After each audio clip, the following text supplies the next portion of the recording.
Ceramah Buya Hamka, hidup sesudah mati. Hidup dimulai apabila nafas sudah berhenti. Alangkah ganjilnya perkataan itu. Assalamualaikum, sahabat beriman. Kali ini kita akan mendengarkan ceramah Buya Hamka, ulama pejuang yang melawan penjajah Belanda dan komunis PKI. Kita akan menggali pemikiran dan pandangan hidup sesudah mati menurut ceramah Buya Hamka. Pemikiran beliau tidak hanya memberikan pencerahan tentang akhirat tetapi juga mengajak kita merenung dan mempersiapkan diri untuk kehidupan setelah mati. Mari kita renungkan bersama-sama. Jangan lupa subscribe dan share channel Islampedia agar kita semua bisa mendapat rahmat dari Allah Subhanahu wa Ta'ala. Ceramah Buya Hamka, hidup sesudah mati. Assalamualaikum warahmatullahi wabarakatuh. Para pendengar, para peminat kuliah subuh yang berbahagia. Soal-soal hidup dan kehidupan kekal yang kita sebutkan sekali 2 minggu di dalam pengajian tasawuf ini belum habis. Dalam keterangan yang telah lalu kita melihat bahwasanya kepada kita telah diberitahukan bahwa hidup yang di belakang ini itulah hidup yang sebenarnya. Segala kesungguhan kita di dalam kehidupan yang sekarang, kegiatan, inisiatif, kreatif, dan segala macamnya itu, kita tujukan dalam umur yang pendek ini, dalam masa yang sedikit ini, kita sanggup memikul beban bagaimanapun beratnya. Kita sanggup payah, lelah, penat, sukar. Karena ada yang kita harapkan, yaitu kehidupan yang sejati tadi. Ilmu dan amalan, usaha dan kerja, hanya alat untuk mencapai kebahagiaan hidup yang akan datang itu. Hidup dimulai apabila nafas sudah berhenti. Alangkah ganjilnya perkataan itu. Hidup dimulai apabila nafas sudah berhenti. Yang sebelum itu apa? Hidup itu hanya khayal.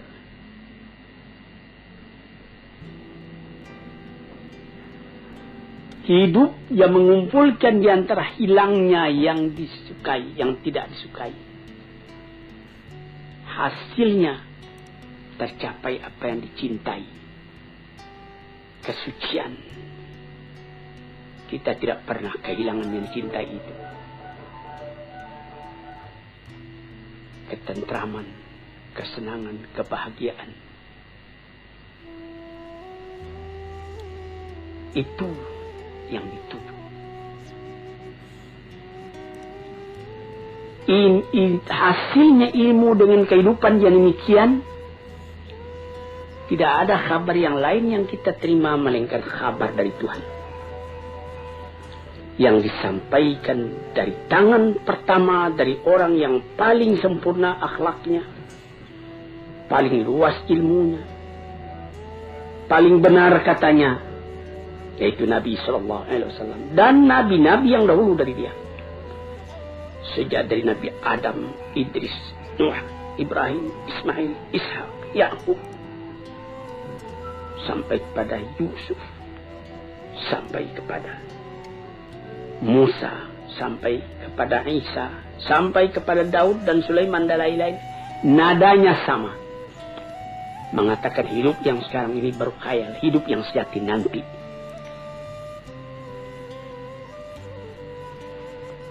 Terbukti hal itu dalam hati orang yang beriman. Sehingga boleh dikatakan dari iman tadi jadi menjadi keyakinan. Sehingga jiwa tadi lama-lama pindah daripada bayangan kepada kenyataan, daripada khayal kepada yang akan hilang. daripada hidup yang fana. Karena inginnya kepada kehidupan yang sejati itu. Karena rindunya kepada kekuasaan yang mutlak itu.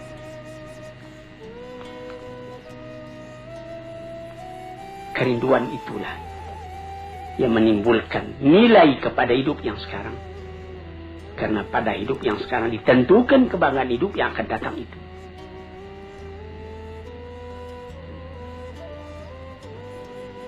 Oleh sebab itu, maka barang siapa yang musafir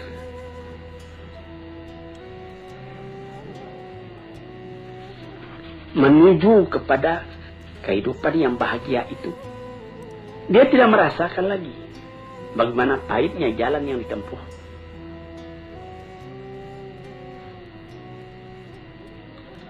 Dia mengorbankan segala tenaganya, memandang ringan segala yang berat, dengan cinta, dengan rida, dengan hati lapang, terus berjalan. Ya kadang-kadang karena capek berhenti, tapi dia tahu perjalanan ini belum selesai. Banyak berhenti lama baru sampai katanya.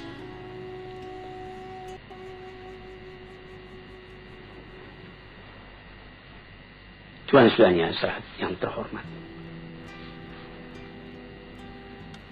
orang yang tidak melihat ini, tidak sampai kepercayaannya kepada ini, adalah orang yang tidak mempunyai ketenangan di dalam kehidupan. Dia lekas putus asa. Ada orang-orang filsafat yang mengatakan, hidup ini katanya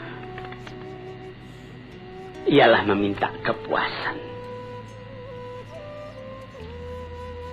Ini ada yang disebutkan di dalam falsafah modern, eksistensialisme. Mengakui adanya wujud. Sesudah wujud, tidak ada lagi. Itu kesempatan ketika wujud, ketika ada itu lepaskan.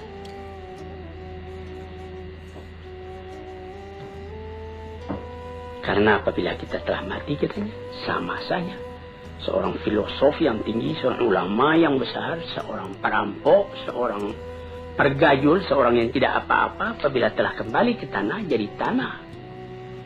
Dimakan ulat. Dia ambil alasan ketika Iskandar Makedoni berjalan-jalan ke satu kuburan. Di sana bertemu dia dengan filosof Diogenes. Lalu dia menanyakan, di situ ada kuburan. Raja Iskandar Makedoni menanyakan, Tuan, mengapa Tuan di sini? Dia bilang, saya sedang menggali-gali kubur. Saya hendak melihat adakah perbedaan di antara tulang ayah Tuan dengan tulang orang-orang lain yang berkubur di sini. Rupanya tidak ada perbedaan. Karena katanya kata filsafat, orang enak membaca. Jadi orang-orang filosof yang begitu, dia percaya kalau sesudah mati tidak ada perbedaan lagi. Tulang sama-sama putih, tanah sama-sama hancur, sama-sama mari makan ulat, habis perkara. Sampai disyairkan oleh ahli-ahli syair, innamal aisyu fi bahimiyatil ladzah wa ma yaqulul falsafi. Hidup itu ialah menurutkan kepuasan ladzah, kepuasan. Segala yang ada ini katanya, yang penting puas. Puas makan, puas minum, puas bersanggama dan lain-lain sebagainya. Piala dari kematian menyamakan antara orang pandai dengan orang bodoh. Orang-orang yang bodoh itu di bawah bumi sama kedudukan dengan orang filosof. Kalau engkau masih ragu, coba tanyai bumi itu. Apa perkataannya? Perkataan begini adalah timbul dari orang yang mu'anid, yang menentang agama, menentang akal. Perasaan yang seperti ini dari akal juga, tapi akal yang dipenuhi oleh nafsu. Bukan akal yang kembali kepada kemurniannya, kepada fitrahnya. Akal yang jauh daripada iman dan hikmah. Cobalah, hai Malang, apakah oleh karena maut itu menyamakan yang salih dengan yang talih, yang alim dengan yang jahil? Oleh karena itu, maka dikatakan bahwa kita sama sekali. Orang di dalam perjalanan sampai ke tempat perantauan yang terakhir. Di mana kesenangan orang itu? Apakah duduk di atas singgasana mahligai dengan keistirahatan, atau duduk dalam kecelakaan, kesengsaraan? Apakah memang berhenti saja segala sesuatu apabila maut telah datang?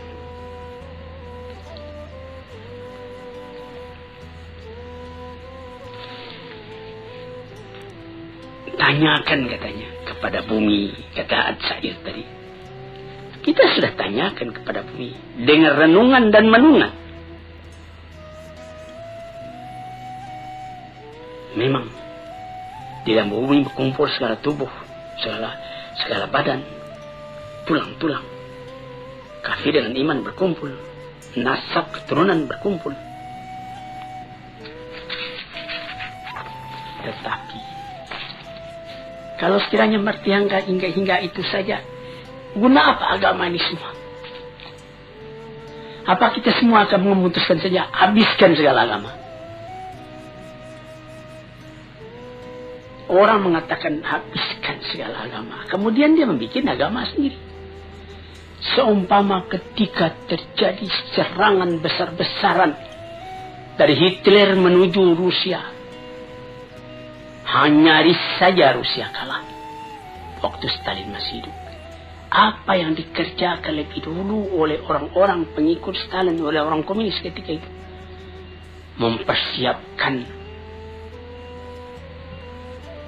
Mempersiapkan kuburan Lenin. Karena di situ diletakkan di dalam keranda kaca tubuh Lenin itu. Kemana mau simpan ini? Kalau betul orang itu konsekuen dengan pendiriannya, apa guna itu disimpan? Yang pikiran itu kan bukan pada tubuh itu. Niki kita melihat bagaimana bahwa manusia itu bagaimanapun radikal, ateis dan segala macamnya rasional. Tapi ada masanya rasionalnya itu berhenti. Ada masanya perasaan mendorong kepada segala hal. Sehingga disimpanlah mayat Lenin itu, dipelihara baik-baik. Sesudah aman baru dikembalikan ke tempatnya yang asli. Datang orang berziarah bersama-sama kepadanya. Padahal kalau ditanya kepada mereka, mereka akan mengatakan sesudah mati itu sudah sama saja antara Lenin dengan pergajul, dengan perampok, dengan lain-lain sebagainya.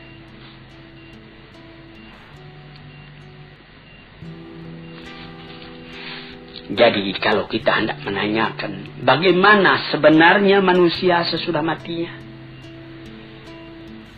kita kemana bertanya?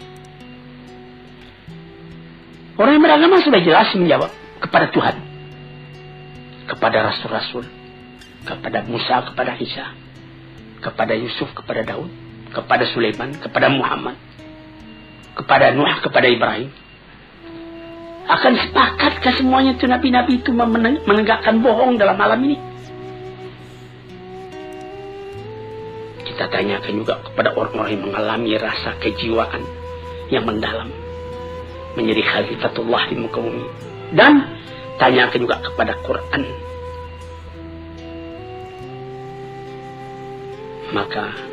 Dan tanyakan juga kepada orang-orang yang telah berpengalaman. Tanyai ilmu, tanyai iman. Sama sekali itu adalah saksi yang dapat diterima. Tanyai akal, tanyai fitrah murni. Dalam Al-Quran dikatakan, Am hasibal ladzina jatarahu sayyiati an naj'alahum kal ladzina amanu wa amilus salihati sawa'an mahyahum wa mamatum sa'a ma yahkum. Apakah menyangka orang-orang yang telah berbuat jahat dalam alam ini akan disamakan saja kedudukan mereka dengan orang yang beriman dan amal salih? Sama hidupnya dan sama matinya. Itulah satu perhitungan yang salah. Yang dapat menyangka demikian cuma orang yang bodoh atau orang mengingkari rasa jiwa di dalam. Sebab itu, maka seorang ahli fikir Eropa, Oswald Spengler, mengatakan orang yang bersorak, mengatakan dia tidak percaya akan adanya hari kemudian itu, bersorak karena dia melawan kepada rasa dari hatinya sendiri. Maka memandang kepada soal itu terbagi dua. Ada orang yang memandang kepada ilal asya, kepada sesuatu. Dan ada orang yang memandang pada sesuatu, antara kepada dengan pada lain. Ada orang yang memandang kepada sesuatu, ada orang yang memandang pada sesuatu.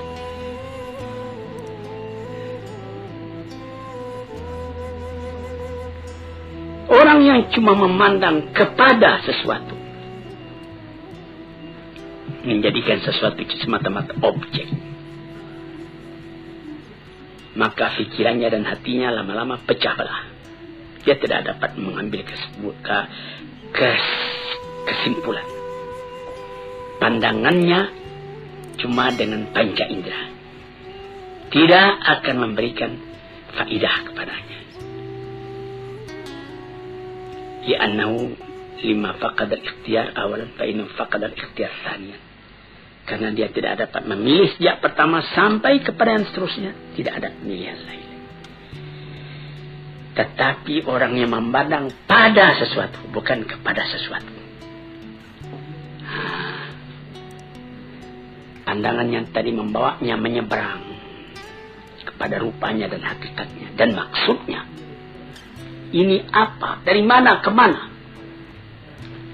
Kalau dia memandang sesuatu di hadapannya itu, menjalar pikirannya tadi kepada yang lain, sebab dan akibat yang timbul dari itu. Sampai dia mengaji juga apa arti wujud dari ini, apa hikmatnya, dan apa ilmu yang sempurna dalam ini. Tambah lama derajat pandangannya pada sesuatu itu, dapat membawanya memperbedakan mana yang sahih, mana yang benar, mana yang salah, mana yang kekal, mana yang fana. Dia memandang kepada kulitnya dan intinya. Misalnya, kita ambil permisalan orang yang memandang kepada sesuatu dengan pada sesuatu.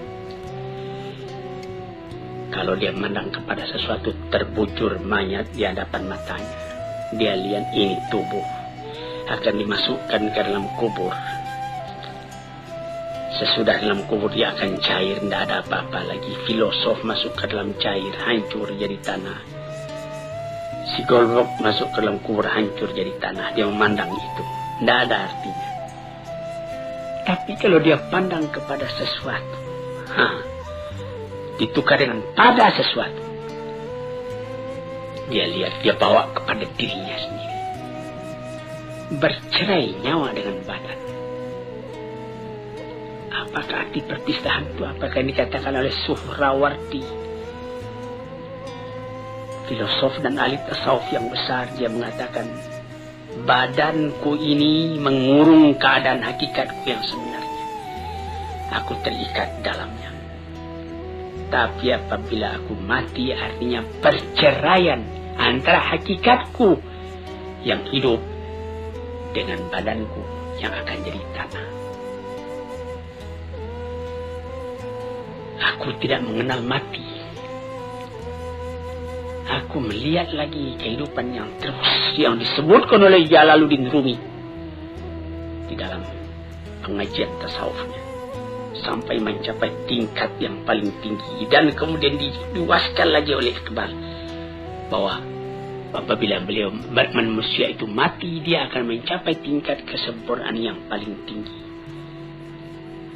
Sebagai penghambat keraguan kita, kebenaran hal itu, kita mesti berani mengatakan Muhammad, na'udzubillah, Muhammad bohong, Ibrahim bohong, Ishak bohong, Ismail bohong, Isa bohong, semua nabi-nabi yang mengatakan hal itu kita bohongkan. Na'udzubillah. Nah, disinilah saudara-saudara yang terhormat, pentingnya pengajian. Kalau kita telah tahu bahwa dunia ini adalah jalan, jembatan untuk menuju penyeberangan yang luas, yang kekal, tentu kita akan menyediakan bakalan untuk itu.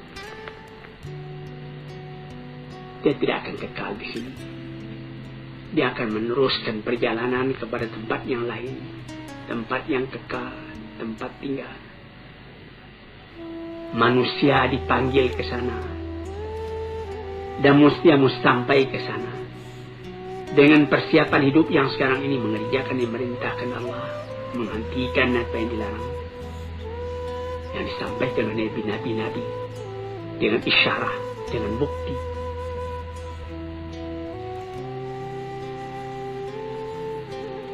Dengan demikian baru sampailah manusia tadi kepada ketentraman hatinya. Untuk itulah dia dijadikan, untuk itulah dia dipersiapkan perjalanan yang menuju ke sana. Dia ke sana pasti. Adapun hidup yang sekarang ini belum pasti. Memastikannya sikap kita sendiri, bagaimana kita menyeberangi jalan itu. Nah, itulah hadirin yang terhormat, hakikat dari kehidupan yang dikatakan tadi, yang di seberang hidupnya sekarang itu hidup yang sejati. Sekian dulu, lain-lain hari kita sambung lagi. Assalamualaikum warahmatullahi wabarakatuh.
Assalamualaikum warahmatullahi wabarakatuh. Hadirin, selamat mendengarkan radio kita ini. Sekarang kita akan masuk membicarakan lagi tentang martabat kehidupan, bagian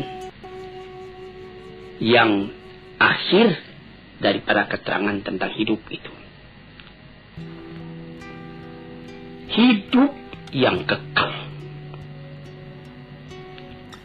yang menjadi tujuan dari segala kita yang hidup ini.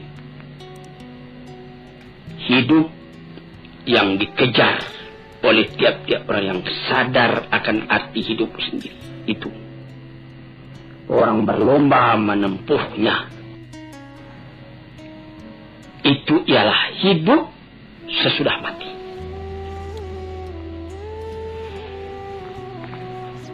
Itulah yang diserukan oleh kitab-kitab yang diturun oleh Tuhan. Itulah yang disampaikan oleh nabi-nabi yang diutus oleh Tuhan. Wa ma hadhil hayatud dunya illa lahu wa la'ib. Kehidupan di dunia ini lain tidak cuma main-main, cuma sanda gurau. Wa inna daral akhirat lahiyal hayawan law kanu ya'lamun. Hidup di akhirat itulah hidup yang sejati kalau sekiranya kita fikirkan dan kita ketahui, direnungkan betul-betul. Hidup yang sekarang ini dibandingkan dengan kehidupan yang kemudian itu adalah seperti hidup sekarang ini seperti tidur saja. Sebagaimana telah kita katakan pada pengajian-pengajian kita yang telah dahulu. Hidup yang sejati, hidup yang akhir. Ingat darul akhirat lahiyal hayawan. Hidup yang sejati, kalau kita pikirkan, itulah hidup akhirat. Dengan demikian kita dapat membuat supaya kehidupan yang sekarang ini menjadi kebun. Ad-dunya mazra'atul akhirah. Dunia ini adalah seperti perkebunan untuk mengambil hasilnya di akhirat. Mendorong kita supaya di dunia ini berbuat baik banyak-banyak. Jadi kehidupan dunia ini sudah menentukan kehidupan akhirat nanti. Kalau di sini yang baik yang kita kerjakan, lepas dari kehidupan ini kita menerima kebahagiaan, kesenangan.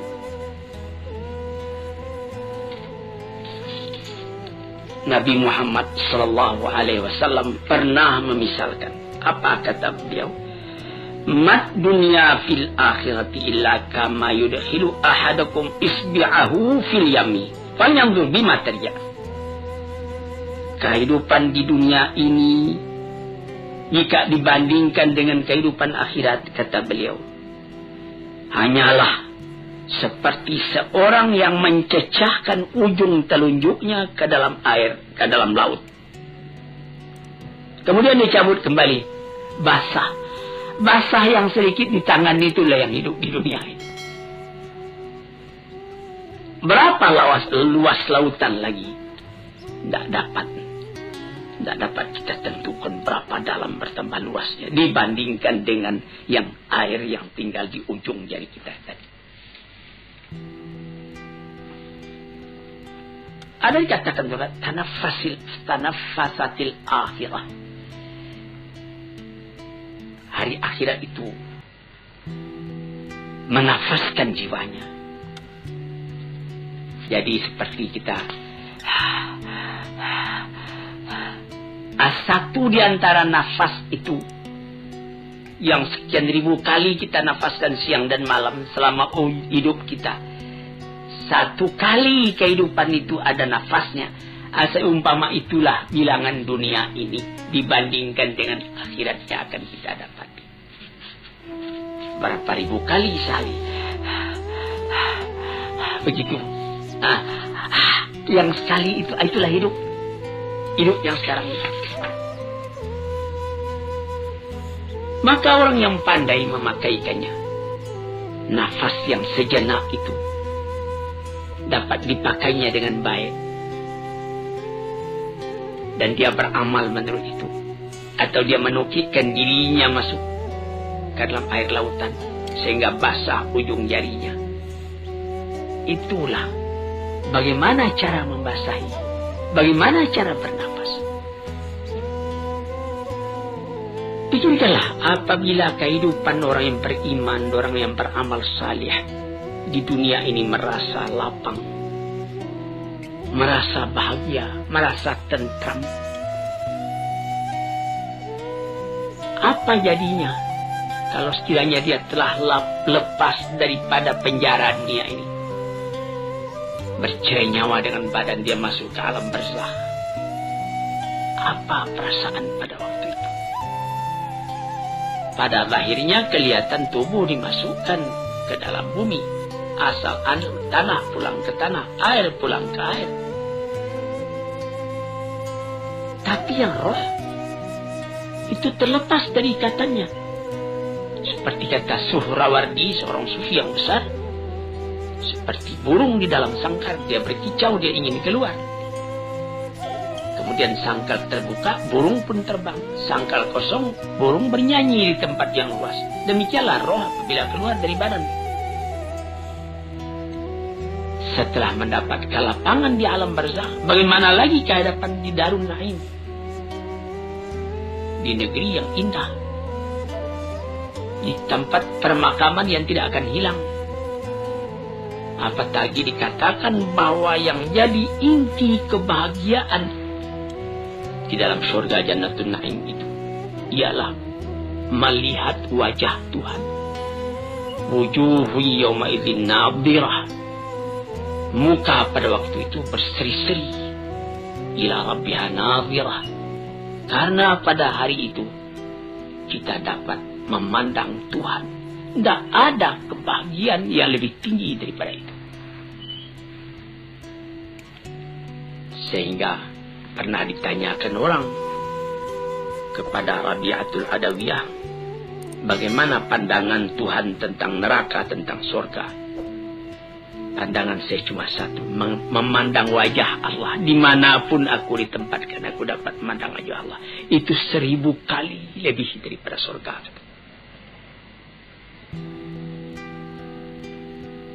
Sesudah melihat wajah Tuhan, kebahagiaan pagi, kebahagiaan sore, mendengar seruan panggilan dari Tuhan. Kemudian timbullah tanya, ma sababu takhallufin an nafsi antara bihadil hayat allati la khatara laha. Mengapa maka mereka itu, manusia itu kebanyakan sungkan, takut menghadapi kehidupan yang sejati itu? Mengapa mereka melengah daripadanya? Mengapa maka kehidupan yang ini saja yang diingini orang, kehidupan dunia ini? Mendaki menurun, kepayahan, bertambah tua, rambut pun jadi putih, gigi pun jadi gugur. Padahal dia cuma seperti khayal, seperti bayangan saja.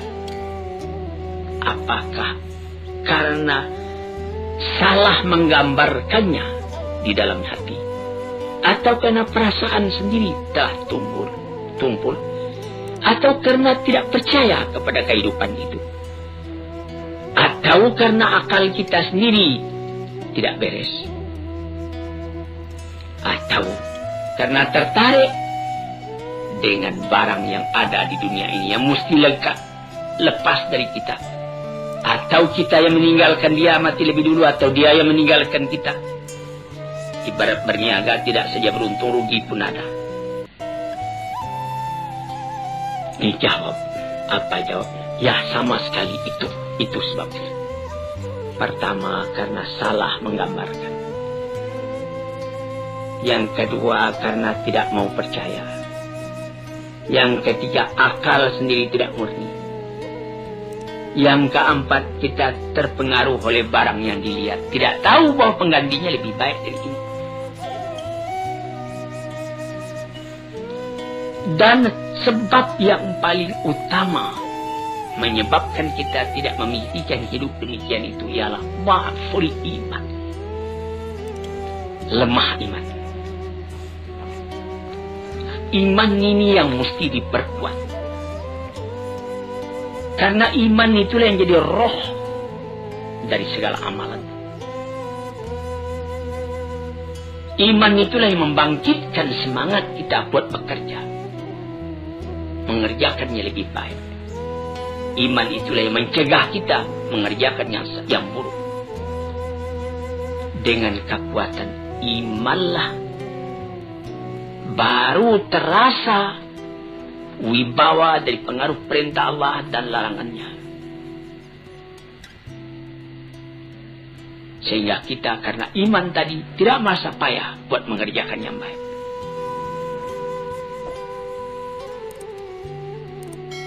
Itu. Maka apabila kuat iman, kuatlah kerinduan kepada hidup yang demikian itu. dan sangatlah hati kita rasa didorong oleh iman buat beramal karena mengingat akan hari itu. Hadirin para pendengar yang terhormat, iman kepada kehidupan yang akhir itu bukan artinya kita menolak hidup.